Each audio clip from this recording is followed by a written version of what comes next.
Happy holidays or whatever you are doing out there. This is another episode of Day One Radio right here on Live Hip Hop Daily. I am Maurice Garland. I'm in the building with my man BP as usual. What's happening, man? What's good, man? Had a good Christmas, man. Kicked it with the family. Went back to the town. Had a great time, man. Happy to be back in Atlanta. A couple days before we get back to the grind, you know. So we our brother Wally Sparks, man. Does by the time y'all are hearing this, you will have missed out. So oh well. You'll be all right. But he brought in some special DJs for the last edition of The Groove this year, man. And one of those guys is Cipha Sounds. Now, y'all probably know Cipha from Good Morning, Good Afternoon. Yeah. Y'all probably know Cipha from one of his 8 million jobs. He's not Jamaican, but you might as well be. You think he is. But I've been a fan for a really long time. I appreciate that. DJing to podcasts and the Wind Up Show or whatnot. So I definitely had to grab you while you was in town, man, to sit down and chop it up with you. So welcome to the studio, brother. Oh, this is a nice space you have here. Yes. This is a lot of space. In New York City, this would be about $4 or $5 million. Don't get us robbed, bro. Don't get us robbed, bro. What's the town? You said you went back to the town for the holidays. Oakland, California. Oh, you from Oakland? Yeah. Oh, yeah. Interesting. The town. Yes, that's what we call it. So yeah, man, let's get right into it, man. Like I was tripping when I saw that you were DJing the party because I hadn't heard of you DJing in a long ass time. Yeah, I don't DJ for money anymore. Okay. I only DJ for fun. That's a good space to be in. I get money right for having fun, but it's not my main job anymore. Got you. So yeah, but this party tonight looks very exciting, so I'm happy. It's gonna be insane. It's one of my favorite parties in Atlanta. Hell yeah, I go every month. You know, yes, the and Groove. It's real R&B. Yes, real R&B, bro. So Wally was when we used to play music a lot on the podcast, and we were on like an online radio station when we first started, so he would do our mixes. Got it. Or whatnot. But that's like the homie. If you guys have never met before, you'll love him. Right. Super good. I met him today. Okay, Seems like a great guy. Yeah, and great guy. I guarantee you are going to see a lot of black people because I was at the Michael Shea show that you DJ'd and hosted. I was just telling this nice young man that just drove me over here that Michael Shea fans are extremely white. But the thing is, he has black fans, you know what I'm saying? I was one of the handful in there, you know what I'm saying, in the third row, you know what I'm saying? But it's like, I would tell all these other black people, like, man, you don't fuck with Michael Shea. They're like, I ain't know he was here. Yeah. So I think where they messed up was they put Michael Shea's face on the billboard on the building and nowhere else because black people do not drive past that building. Where was it at? It was at Variety Playhouse. Yeah. In Little 5 Points. Had fun. Yeah, but it's you kind of got to know what's there. Michael Shea is I don't want to say any bad words, but he's an N-word. You know what I'm saying? Like he's an N-word true and true. Right? You know what I'm talking about?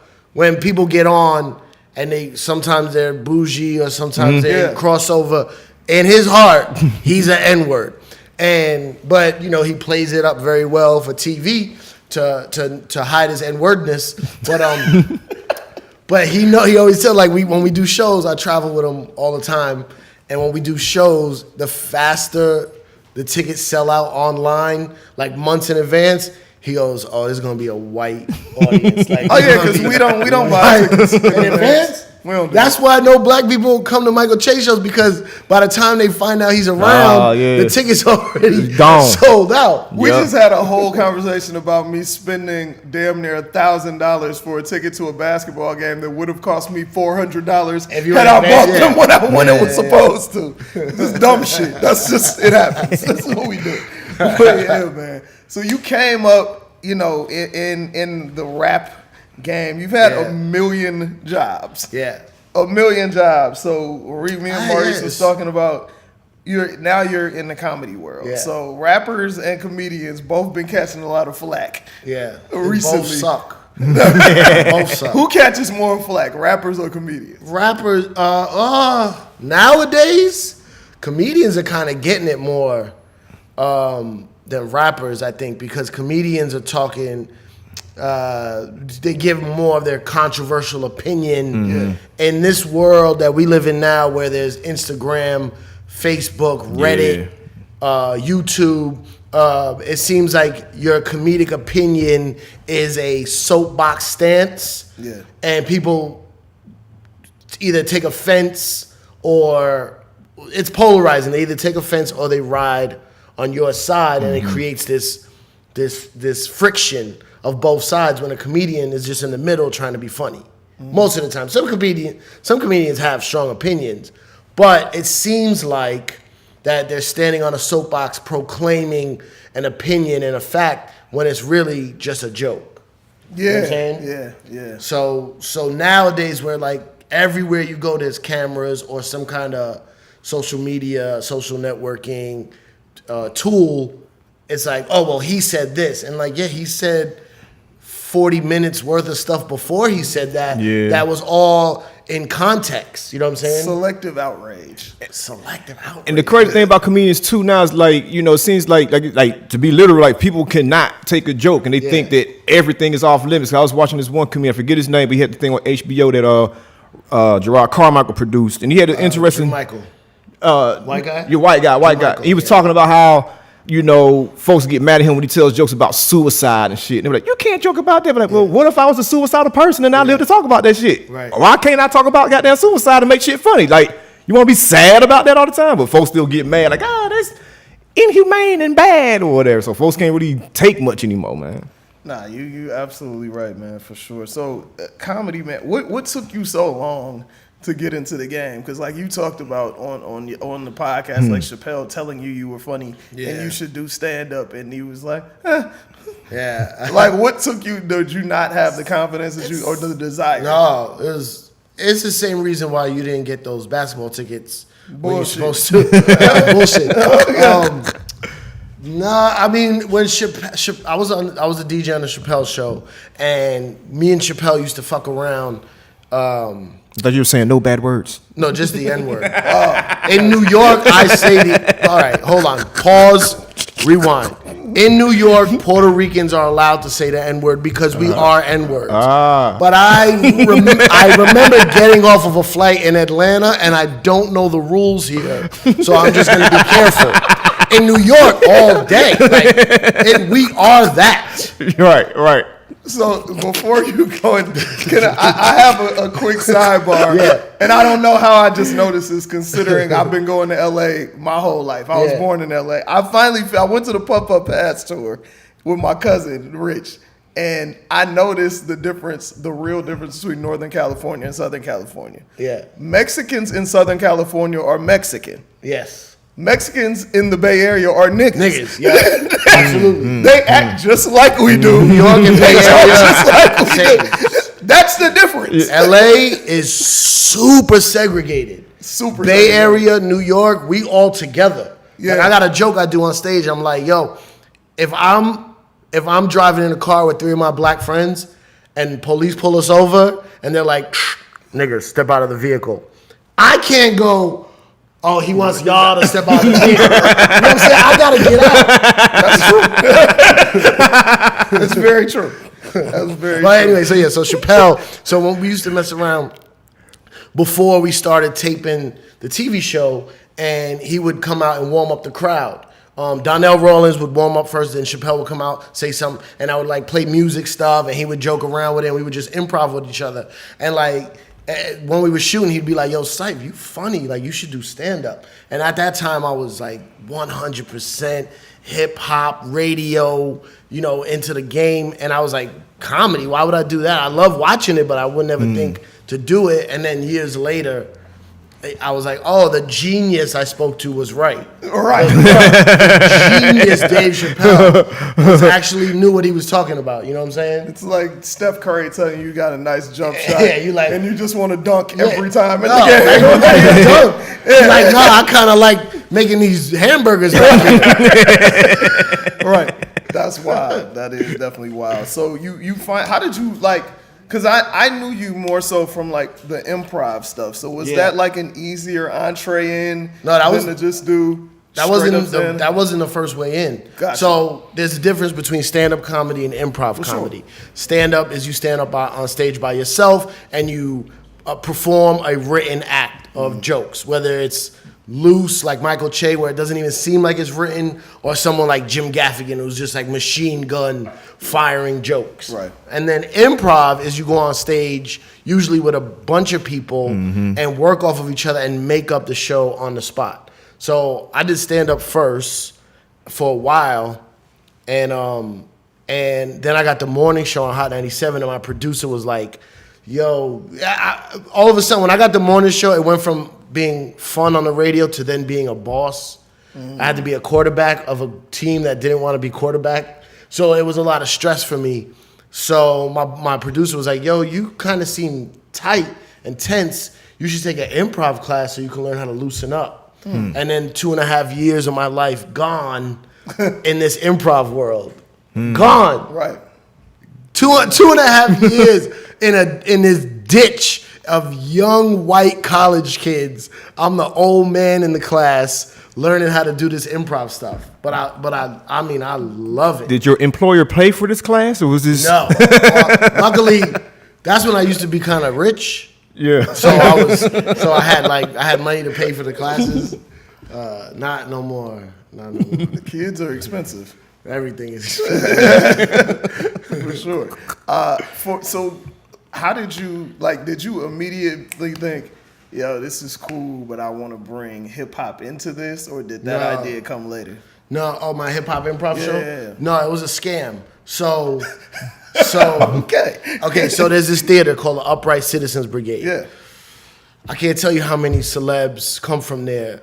Closest to you that you would know is Donald Glover. Gotcha. Donald Glover would be at UCB classes back when he was at NYU. But I mean, Amy Poehler owns it, and like anyone from The Office, Saturday Night Live, The Daily Show, a lot of those people come from the improv world, and a lot of them are from Upright Citizens Brigade, which is UCB. So I'm in the UCB, and there's these teams you audition for, and once you audition, you become like you're on a house team. But then there's also weekend teams where they're like weekend shows that are these big shows that are like usually packed, where the weekday shows are like just like improv students. Gotcha. Like you got to be a real improv nerd to go there during like Thursday night at 11 o'clock. But on the weekends, it was like more like general population. It was like jail. So, so they would there was this main show, and they would ask me to tell a story on the show, and then they would take parts of that story and create a show made up on the spot. And I would go up and tell these hip hop stories. Oh, I had a fight with Jay-Z. I went to R. Kelly's house, and the whole bathroom was in mirrors, like everything was a mirror. So like all these different stories, and the crowd would go crazy, right? They would be nuts of stories that I thought like were like common knowledge, and they're like, what, you know? So then I started thinking, I was like, oh, what if I brought the rapper, instead of me telling the story, what if I brought a friend of mine that was a rapper to tell the story? And then I was like, oh, what if I just make my own show and get the rappers to tell the stories? Because they had people telling stories every week. It's it's that type of show. So then, so I was like, yo, can I do a show, like a one-off? And I had the RZA book, because I was like, all right, this type of audience, who do they love? Like, who's hip hop and comedy, acting? I was like, oh, Wu-Tang, they love Wu-Tang. So I got RZA. He canceled the last minute. Nori ended up doing it, but it was phenomenal. The guy who ran the theater said, okay, you could do another one. I had Premiere do it. And then after that, they were like, can you do this every week? So it was really like just a scam to get my own show at the theater. Right. And I'm talking about 5 years packed with like every rapper coming through on a Friday night telling these stories. Yeah. It was phenomenal. I'm about to start it back up again. Yeah, I'm mad that I never got to come. So yeah, I'm looking forward to that. I'm gonna do a tour, and I got a TV show I'm working on. So it's gonna be big, hopefully. Like, granted, you know, comedy, like you're making people laugh, you are telling jokes or whatever, but it's like when you compare it to like some of the other things that you've been involved in, as far as, you know, show prep for radio or getting ready to DJ this party, it's like, do you feel pressure when you're in that process of trying to find things that make people laugh? Like, is that a weighted pressure, or is it like, I'm just going to there fucking around anyway, somebody gonna laugh at it? No, it's both. It's both. That's why you said I had like 15 jobs or whatever. Right. To me, it's all one job. It's all entertainment. I know when you break it down into subcategories, it's different. But to me, it's just one job. I don't know how to do anything else. There's like, okay, let's say you want to try a new joke, like that you wrote. That's like going to a club and playing, like breaking a record. So it's like, I think this will work. Let me try it and see what the reaction you get. And then you also like right away, the first time you do it doesn't work. Second time, a little better. Then like a month later, it's a hit. You know what I'm saying? Now also, that's when you write a joke. Sometimes you're on stage and you just happen to say something. You blurt something out and it gets a laugh. Either you're recording it and you listen back to it, or you try to remember it, or sometimes I've said something and I was like, I never said that before. But then you keep going on with the show and you're like, I don't remember what I said. And all I'm thinking about is I want to get off the stage and ask somebody who was with me, what did I say? What did I say? Because a new joke is like gold, yo. When you like pan in the waters for gold, when you say something and it works, you're like, what was that? What was that? What was that? And if you forget or someone's like, I wasn't listening, they like, I think it was about this.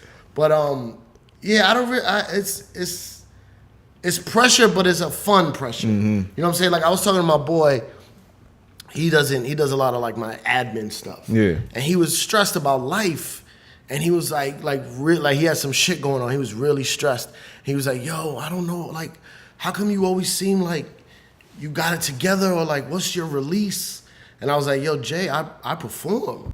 Like, sometimes you go on stage sad, you come off happy, or vice versa. But like, I get it out. You know what I'm saying? Where some people have no way to do it, and it's like that audience is the ultimate meter, son. Like, immediate, especially with stand up. Like, it's like, this is it. Did you know that DJing and comedy were like damn near the same thing before you started comedy, or is something you kind of figured out? If there was a lot of things that I was doing. Like, I got on stage the first time ever to do stand-up. I wasn't really doing stand-up. I was producing a stand-up show and I was hosting the show. I didn't realize what I was doing with stand-up. Right. But I had so much years experience of being on stage that I wasn't scared to talk on a mic. Yeah. Where when you first start stand-up, you don't even know how the mic works. Yeah. So it's like 3 years just learning that stage presence, which I already had. Then what people used to say I was really good at in the DJ world was reading a room. Like, that was one of my gifts. Like, Funkmaster Flex would be like, yo, you know how to read a room. Yeah. Like, I go in there, I play 3 records and they not working, and I start looking around like, oh, this looks a little more corporate-y, or this looks a little after worky. You know what I'm saying? And then I would adjust and murder it. Same thing with comedy. Gotcha. I go in a room and I'd be like, oh, there's some ghetto people in here, or there's some like a bachelorette party. Like, this joke ain't gonna work the way I do it. I gotta, you know. So like reading the room, but improv is more like hip hop or like music. Like, improv is like, or stand up is like, you know, regular hip hop, and improv is like battle rap. You know what I'm saying? Like, it's all on the spot. Like, that makes sense. Immediate. That makes sense for sure. Or freestyling, not battle rap how we know it today. I'm talking about like freestyle battles, like back in the day for sure. You mentioned Flex, man, and a lot of your journey has a lot to do with him, especially like the whole tunnel thing. And I've heard you like talk about it briefly, but can you please tell the story of the night that Mike Tyson and Donald Trump came to the tunnel? That was like. I didn't know. I don't remember when it was exactly. I was at the tunnel from 98, 99. So I guess we did it to like 03-ish, somewhere in there where it died out for whatever reason. But there was a night. I mean, people used to come all the time, all different types of people. But it was like, mind you, I know nothing about sports. Gotcha. So it was Charles Oakley. That's the guy that got thrown out of the Knicks game, right? Like last year or something. Charles Oakley, Puff, Mike Tyson, and Donald Trump, all in the same full-length white mink. Bruh. And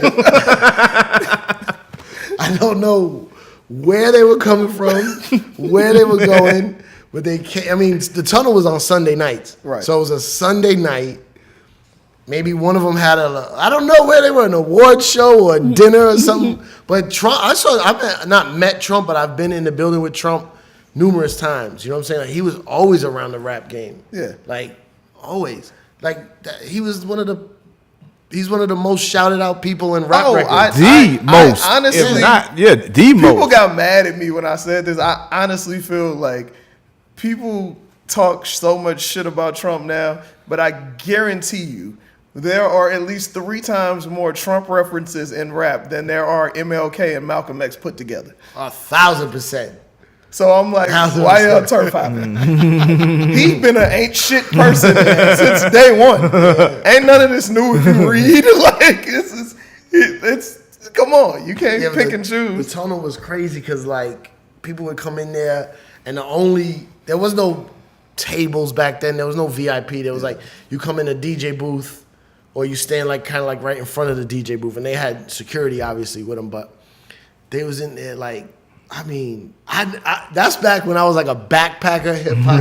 I was mad, like these corny champagne popping, stupid. What do they think they are? Put on some company fluff. Full length white minks. Why? Who bought them?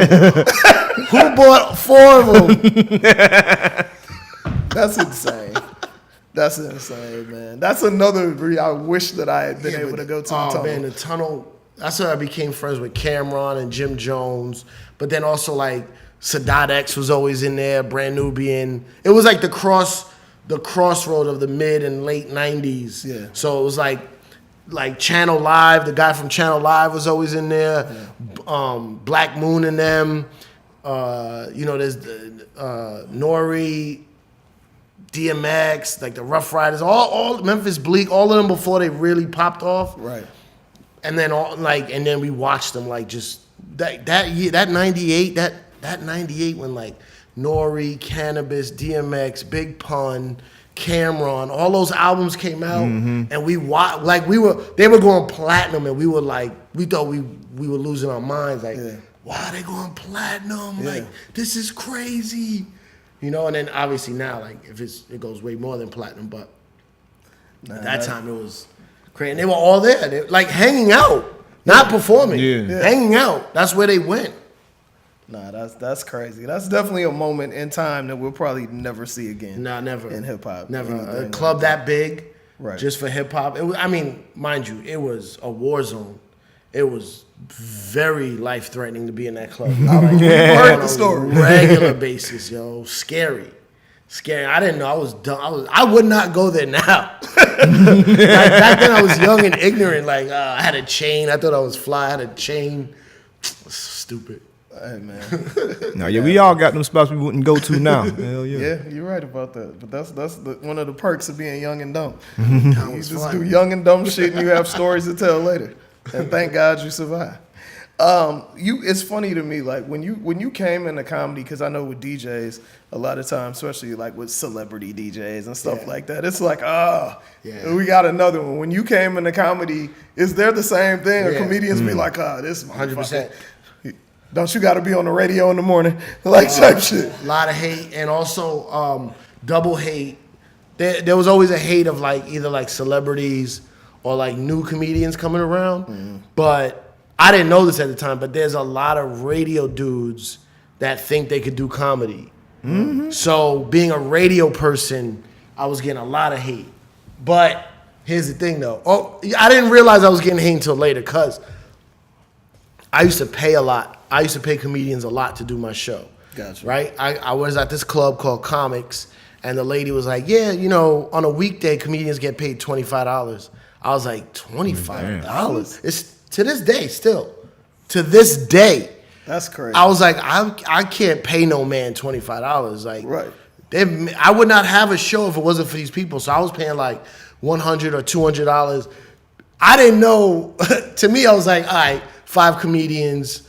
I'll get a $700 budget. I'm making, $5,000 from the tickets. you know, $1,000 budget for the DJ comedians. I thought I was like, okay, I'll leave with like $3,000, you know, split it with my people, whatever. But we was happy. Yo, the comedians were like, yo, Cipha pays $100. We gotta go down there. Like they were lining up to do my show. Shit. Yeah. So The I was other comedy clubs is like, yo.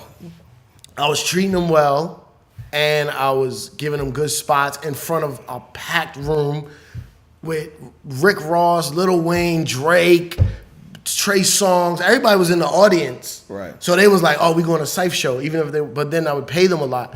And then like a year in, after like, we did the show for like a year, they were like, yo, man, we see that you taking this seriously because radio dudes be doing this. And then I started seeing it like, they're like, yo, a lot of radio guys from out of town, like basically like do comedy shows, and then they like do that comedian's jokes the next week or the next month. Like literally like just take jokes. But how could that even be possible in the day and age with camera phones and shit?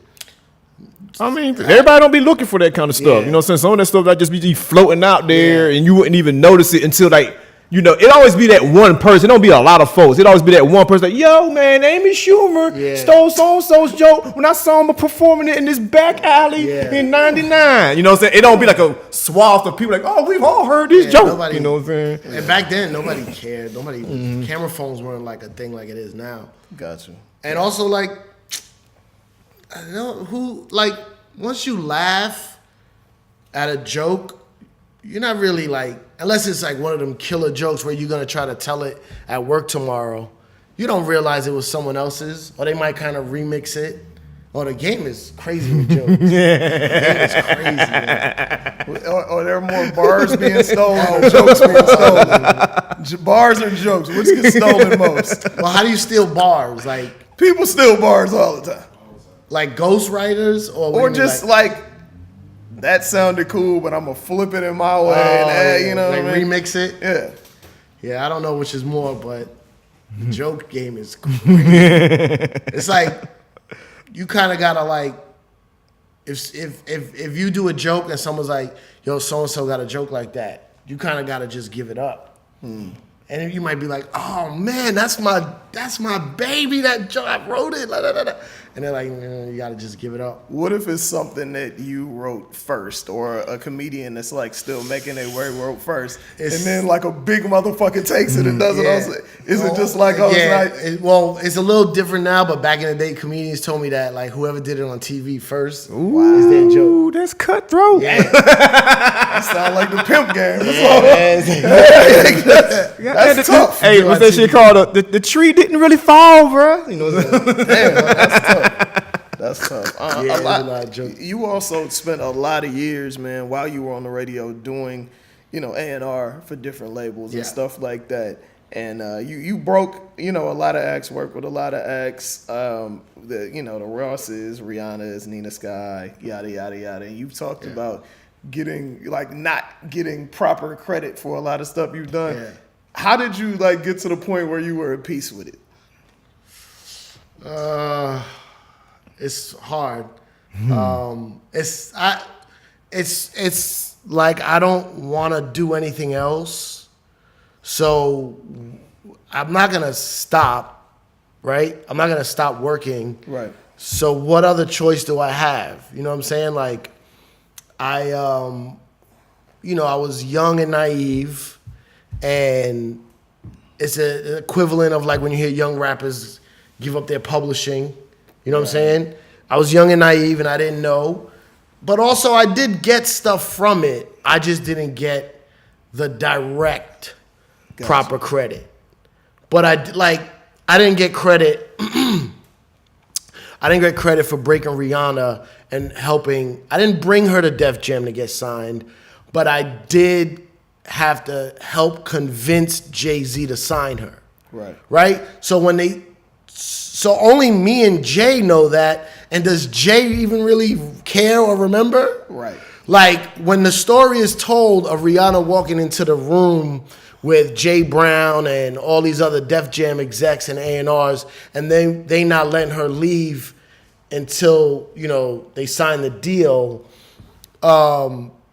It's not talked about how me and Jay had a fight at 40-40 about why he should sign her. Right. Him not wanting her to leave the room that day was part of it was me convincing him how dope she was. Planting the seed. You know what I'm saying? Yeah. So like, I don't get my A&R credit for Rihanna, but she gave me credit years later, like posted this big Instagram post.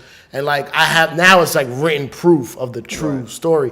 But I did get a job A&Ring for Jay-Z because of that and a couple other things. Gotcha. So, you know what I'm saying? Like, my name's not on Rihanna's album, but I got a job from it. Yeah. You know what I'm saying? I made money from it. I got other things from it. Like the other day, not the other day, but like a year ago, I was at Saturday Night Live with Michael Che, and it was the night Jay-Z was performing, and he brought out Damian Marley. And I sat there, and I was looking at them, and I was like, holy shit, I forgot I introduced them to each other in 2005 at BB King's. So at the time where they signed Rihanna, we were also trying to sign Damian Marley, and there was one other thing. I don't remember the other thing. Tierra Marie. No, but Ross too, because Ross signed to Jay because of me. But Tierra Marie was already there, but there was something else. And Jay was like, yo, you got an ear, nigga. Like, you need to do this shit. He's like, I'm starting this new label, and it's a world music, Rock La Familia. It's an offshoot of Rockefeller. Right. And because I brought him Damian Marley, Rihanna, and one other like kind of like Caribbean-ish thing, and he was like, yo, you got an ear for this. He's like, I'm gonna give you a job. So, you know what I'm saying? Like, it's not like I got left in the gutter. It's like the indirect. Yeah, I just don't have my name on a lot of shit. Like, I remember I helped A&R Khaleesi's second album, and I could have swore my name was on there. And I've been cleaning my basement, finding all this old shit, and I looked on Khaleesi's album, my name's not on it. And my name's not on the Clips album either. But if you ask Pusha T, Track, right? Yeah. if you ask Pusha T, I was there. Like, I said, no, this song, no, that song. You should say this, you should do that. So I never try to take all the credit. I just want yours. Yeah, you just want yours. If you, so say you're in St. Louis at a comedy club, and a kid comes up and absolutely murders, and nobody else knows who he is, you see the star potential, and he tells you that he wants to work with you, how would you handle it differently than you handle those situations? Just paperwork, some kind of paperwork. Gotcha. I would do now. And I never, ever, ever, ever want to jerk nobody. Right. Never. Right. I just want my piece. Yeah. And my piece is low. I'm fair. Like, I'm not trying to be like, y'all want 50% of your... No, Right, it's not. It's corny, yo. I just want my piece. And I don't even want my piece forever. Like, you locked in forever. Like, I'm going to help you get to these next couple of steps. I need whatever the deal is that we work out, percentage or flat fee or something. Yeah. You know what I'm saying? And it's like, if nothing's happening and he's super unhappy, or she, Right. Wow, sexist. If nothing's happening, okay, it didn't work out. Yeah. Go on your way. And if they make it and they blow up, and I don't really care. I want a great dinner with friends in 10 years. I'm like, yo, we got remember we had nothing, now we had even steak and lobster. Like, like this kid, you know what this kid Drewski is? DJ Drewski. I'm talking about lower than my son. Like, piece of shit interns, go get me a sandwich, you punk white bitch. You know what I'm saying? But I was like, yo, Drew, you're gonna be a star. And I want a key, I don't want to ask permission to stay at your pool house. Like, I want a key and the code to the alarm so that I can come whenever I want. Yeah. You know what I'm saying? Like, but he's ridiculously talented, yo. Yeah. And I'm not even just music wise, like, his hustle game is crazy. And like, I was like, yo, Drew, like, Drew's from the hood, from Elizabeth, New Jersey. That he's black. He just happens, his skin is albino. And I say, yo, you are a great looking white kid with blue eyes. you're not gonna turn down this white money, yo. You gonna go get it. Nah, I don't really like doing. Shut the fuck up. Take advantage of that. Go get that money. You know what I'm saying? And like look at him now, like star. Yeah. You know what I'm saying? You've done a ton of cool shit from working with Bape and working at a bunch of different labels and doing your own things. What is the job that you wish you had taken that you didn't? And what is the job that you wish that you had turned down? These are good questions. You guys got a good show. Appreciate it. Okay, it's not a job that I didn't take, but it's a job that I didn't get. Okay. And it was Bad Boy A&R. Like Wow. Bad Boy A&R, like a junior A&R. What era of Bad Boy? This is good question. Because it could be a tougher job than most, depending on the era. It had to be Black Rob, G Dep era. Okay. Still, I mean, it's Puff. Like Puff, I love Puff. And I went in there for an interview, and I flubbed it. I was horrible. Like, I'm not good at interviews. Okay. And I flubbed it, and I didn't get the job. And then a couple months later, Puff was on the radio releasing something, and Flex wasn't there. I was filling in. And they're like, yo, Puff's coming up to drop this single, whatever. And I made the Bad Boy movie on the radio. Yeah. And Puff was like, yo, this is fire. He was having a blast. We was wilding out. We was on the air. I was playing all the records. And afterwards, he was like, yo, Cipha, why didn't you have this energy when I interviewed you? Because I would have gave you the job. And I was like, I don't know. I sucked at one-on-one interviews, but I'm great at performing, on my skill level of DJing or whatever. But that's one I missed out on, and I wish I would have got, because I love the way Puff did it in the game. And then one job I wish I didn't take. Not all the way, but I will say the morning show. Okay, I'll tell you this. Lead mic of the morning show. Gotcha. Lead mic of the morning show is a job I wish I didn't take. I wish I could have got third mic. Because lead mic Ebro's great at it. Yeah. Ebro is a lead mic type of guy. Right. Rosenberg is a second mic. Great. Rosenberg's also a great lead mic, but in his current position, he's second mic. Third mic, they argue. Lead mic and second mic argue. They give all their points. Yeah, but this, but that. Third mic comes in with a one-liner, a joke. Bam! Gets the laugh, out.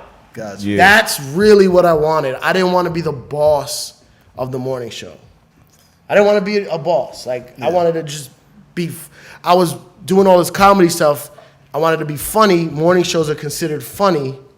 I wish I could have just been third mic. That makes sense. Yeah. How you?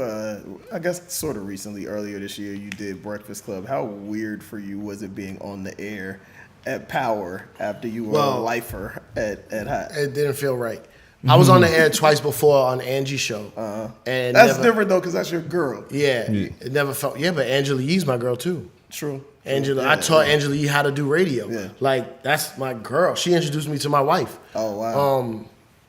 But I never felt right going in that building, yo. It's a blind loyalty to a company who let me go very unceremoniously. Yeah. And I still was like, yo, I can't believe I'm in Power. What am I doing here? It's crazy. It stinks. Yeah, I remember when Power first came on in New York, we were like, this is whack. It'll never last.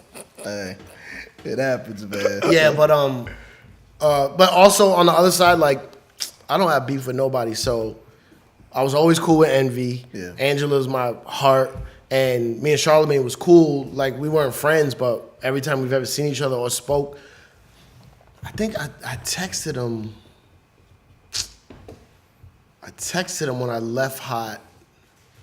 Oh, yeah, because he had a TV thing he was doing somewhere, and then somebody was trying to get me for a similar thing, and I texted him and I said, yo, we might be in the same room soon. Right. I don't want no awkwardness. I hope there's nothing I ever said to disrespect you, or if you're gonna feel weird around me. He's like, nah, it's all good. Like, I had dirt on Charlamagne, he had a dirt on me, and nothing ever happened. Cause I was like, I'm not putting somebody's personal business out there. The only thing I ever did with Charlamagne, I called him short. We used to call him the Black Smurf. Hilarious. But that's it. Like, me personally, Rosenberg is different. Rosenberg went in. Yeah, they had beef. And Flex went in. I never like. Flex goes in on everybody. Yeah. So like speaking of interesting jobs, you're working with Aziz Ansari.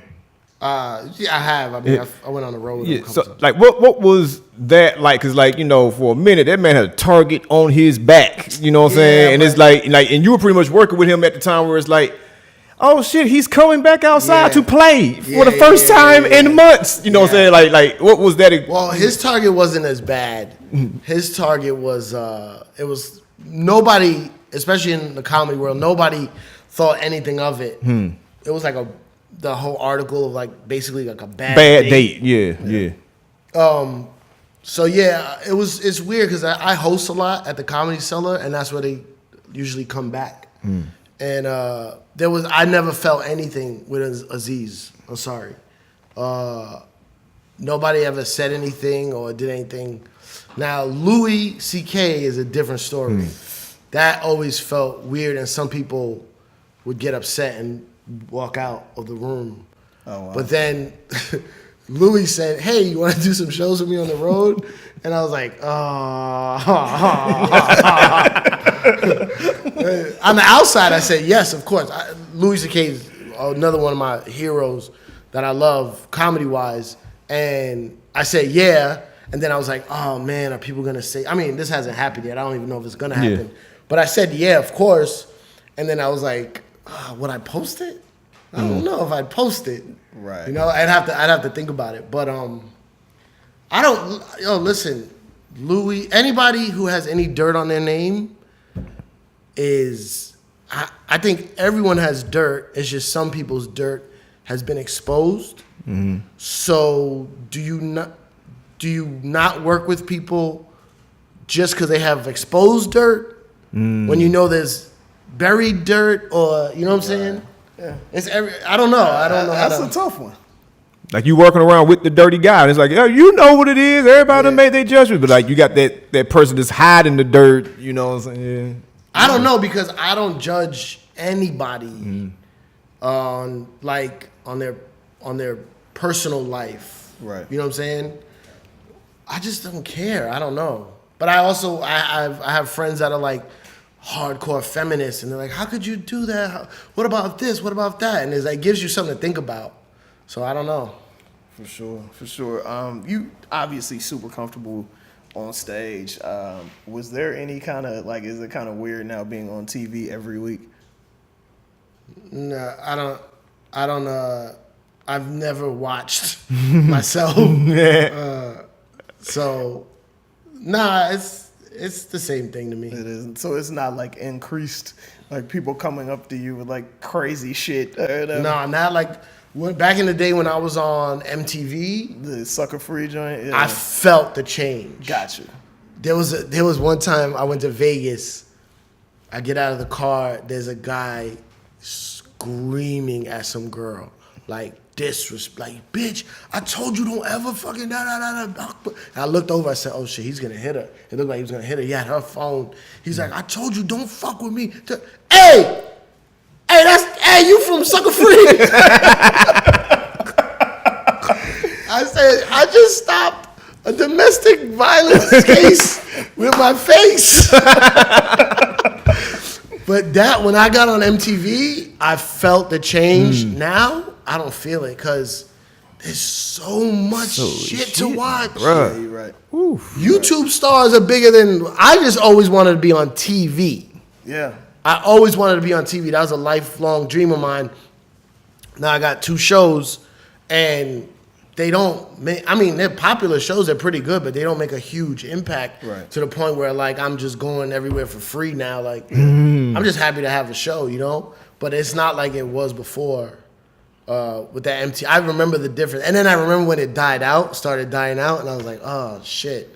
I kind of I got to pay to go in here now. All right, it's hard to get a table with this restaurant now. Oh, damn. I got to pay for that shirt now? Just give it But to me. now I'm getting, I think this is the best time of life for me. Really? Now I'm getting, my favorite show on Hot 97 was this show called Cipha Saturdays before I had the morning show. I probably did it 3 or 4 years. And it was like the show that made me.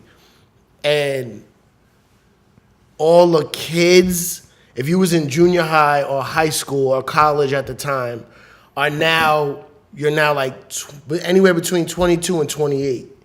And those kids, when they see me now in New York, especially, not just New York, but especially New York, they're like, yo, like I'm getting like this OG status. Like, yo, you a legend. And I'm like, oh, yes, this sounds old. but I'm taking it though, because like, I'm Niggas like, just calling you OG for no reason. like- Don't it's even like- know you. to this day, when I see Kid Capri, I'm like, legend. Like, I remember listening to Kid Capri on the radio, like, that's my OG. Whatever Kid Capri says, I'm down, you know what I'm saying? Yeah. And now I'm starting to get that towards me, and it feels kind of cool, you know what I'm saying? It's like it's a different, it's not just someone who sees you on TV, it's like someone who's really like, not dedicated, what's the word? Like, you really influence them, you know? Definitely. So for you, man, now, do you feel like you've fully, like, the TV thing is going to be it? Like, no more other stuff? Like, it feels like you're damn near, like, 75% TV comedian, and then the other stuff is like, No, the thing I'm trying to do, which hopefully you'll see soon, is I'm combining it. I'm combining I started doing stand-up with my DJ equipment. Like, and I got because now equipment is small. Yeah. Laptop and a little controller. Yeah. So like, I do this when I go on the road with Che, when I open up sometimes. I start with music, but I'm cracking jokes while I'm playing music. And the music, I have like a lot of like songs that are like punchlines. gotcha. And I'm working on that, developing that more and more. Where like, if you see me do an hour at a stand-up club, I'll have my DJ, because I see some comedians have DJs. Dave Chappelle has a DJ. Hannibal has a DJ. I want to be the DJ. Like fucking J Live in the comedy world and shit.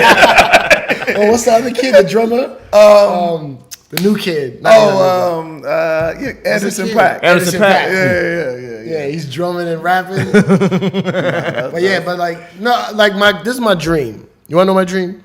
It was all a dream. I want to take over towns. So I go into a town on a Wednesday. I do a college improv show in the day, and then a regular open to the public improv show at night. Then Thursday, Friday, Saturday, I'm at the stand-up club doing my stand-up. And then after the stand-up, I DJ parties in that town. So I want to get 1, 2, 3, 4, 5, 6, 8 forms of income in one weekend. Fucking Dougie Fresh. That'd be fine. We was just talking about Dougie Fresh at Essence Fest. I swear he has to leave there with at least $250,000. Yo, you know Doug used to travel, go on a road with Prince? No, I didn't know that. No one knows that. Dougie Fresh and Prince. Yo, I do these. Is it too late? No, you're good. Do you know Dave Chappelle does those? You ever heard the juke joint? Yeah, out in Ohio or some shit, right? So it's like his band is members of Prince's band and members of Stevie Wonder's band and other famous musicians. Yeah. And it's just him just jamming out for hours and hours and hours. So last time we were there, Dougie Fresh came out, and Dougie Fresh took over for like 40 minutes and made the band do all this stuff. And he was like rocking with the band. And I said, yo, I never seen you rock with a band like that. He goes, those guys, they from Prince's band. I used to be on the road with Prince all the time. Prince used to bring me out all the time. Or we'd be in Prince's house doing these pop-up shows. I'm like, how do we not know that? How did I not know that? I know everything about hip-hop, almost. I had no idea. And it once he said it, I was like, this makes a lot of sense. Like, the way Prince, people say his shows were, like, super organic and improv-y and, like, just jamming out. Bro, that's crazy. I did not know. He was doing beatbox, right? Like, and he was trying to stump the drummer, and the drummer would mimic him. And then he did like like real high, and the drummer. Oh, I was like, how y'all did that? He goes, that's my man. Like that's Prince's drummer. He knows how to do it. That's insane.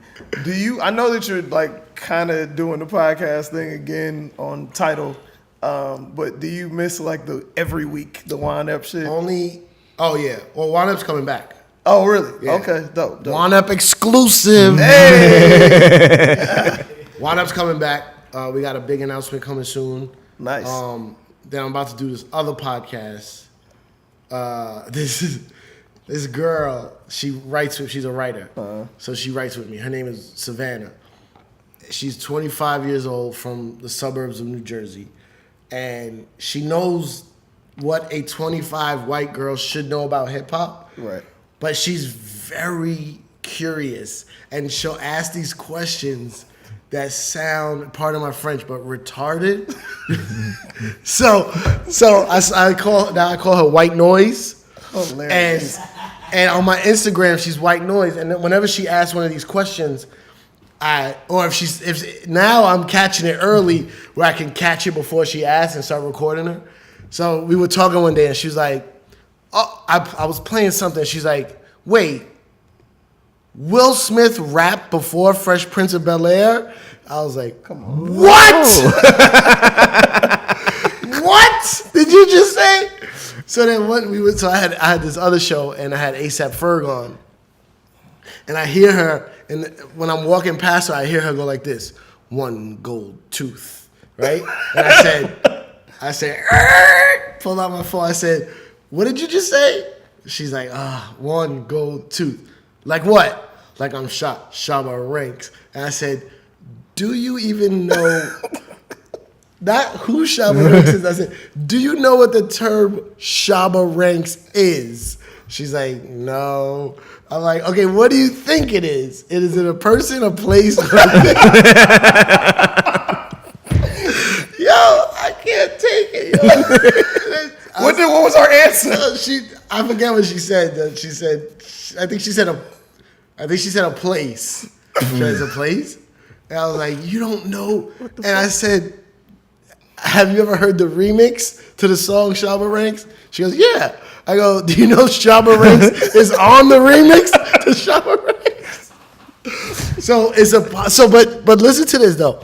It's a podcast of of course I'm gonna be destroyingly making fun of her disgustingly. It's gonna be she's gonna have to see therapy after the podcast. But how else are we gonna teach these kids that hip hop is just an everyday thing of the struggle we had to make hip hop even relevant? Yeah. You know what I'm saying? And there's only a bunch of old guys yelling at them like, y'all don't know shit. Right. They're not going to listen to that. Not at all. So I'm looking at this as a way to I want to do a One-Up Presents because I want it to be like another version, a spinoff of teaching these kids that love hip hop, quote unquote, but don't really know about it and tell them what it is.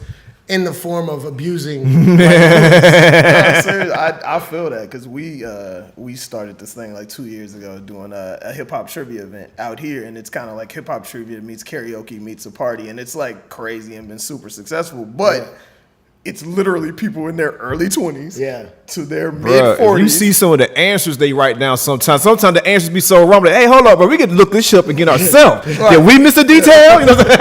But the irony is, it's the same thing. It's like the young people don't know a whole lot about the shit in the 80s and the 90s, and the older people don't know shit about what's popping right now. Yeah. At all. But yeah, man. I'm happy to hear that y'all are bringing it back, man. That's dope. Yeah, it's coming back. Rosenberg gets on my fucking nerves, but I'ma still listen.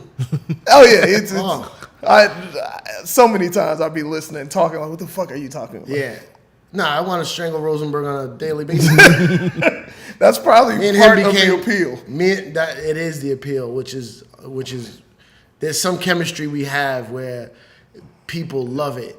I mean, One-Up fans, One-Up Scene podcast fans are my most loyal and strongest fan base. 100%. More than Hot 97, more than anything else. One-Up fans, and I could tell when they see me in an airport or something, I could, the shit they say, I go, oh, that's a One-Up fan.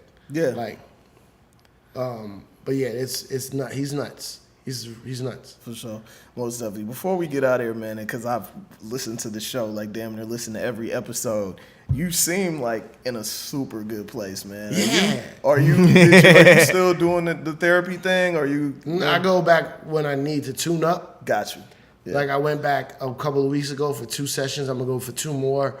That's the thing about therapy. It's like you're a junk piece of shit car, and you go to therapy. I went for 3 years, and I when you build out an old school, you completely, what do you call it? Not refurbish, rebuild, refurbish. Yeah, same thing. Yeah. Rehab. Yeah, and then it looks fly, like all leather interiors, new wheels, new engine, everything sparkly. You still gotta go get an oil change. You still gotta put gas in it. You still gotta go clean it. You know what I'm saying? So like a month and a half ago, I was feeling really down about, mostly because of this. It's like a food addiction thing I'm dealing with and the weight stuff. So I went to go check in, and the check-in was like, oh yeah, I forgot. Like it's not 3 years again. It's no. Remember we talked about this, and you're like, oh yeah, and then you get back on track. Nah, that's dope. That's dope. Very good to hear, man. We appreciate you coming through. This was dope, man. I hope you had a good time. I thought we were gonna talk about other shit, not just me. No, man. What's happening in the world? Shit, I've been asleep all I've week. been with my family for the last week. So you're out of the hip-hop game. I'm assuming Cardi B has done something. I know Travis Scott is being a coon. I just saw a Nicki Minaj Gucci Man sex tape. Are you serious? Yeah. Did you see that? Nah. Oh, You from guys back really when been- she used to be with Deb and them. That was That's pretty wild. fun because she hates me. So Yeah. now I that's saw a dick in your mouth. Can you say that? Can I say that? You can say that you want to say. You can say that. Yo, hilarious. Yo, please tell people where they can watch the shows, where they can follow you on social, all that stuff. All right. One thing, if you do a podcast, you should put all this stuff, promotional stuff in the beginning. I forgot to do that because if you don't like anything I was saying, you're not listening to the end. Very true. So for those who are still listening, I appreciate it. I got a show on True TV. It's called Laugh Mobs Laugh Tracks. It's Bob Sumner's show. Bob Sumner's the guy who found all the comedians for Def Comedy Jam. So you know how dope those comedians are. That show, I think, is just about to go off. It'll be in reruns, but it just the second season went off. Hopefully we're doing a third. I got another show on Fuse FM network called What's Your Thing?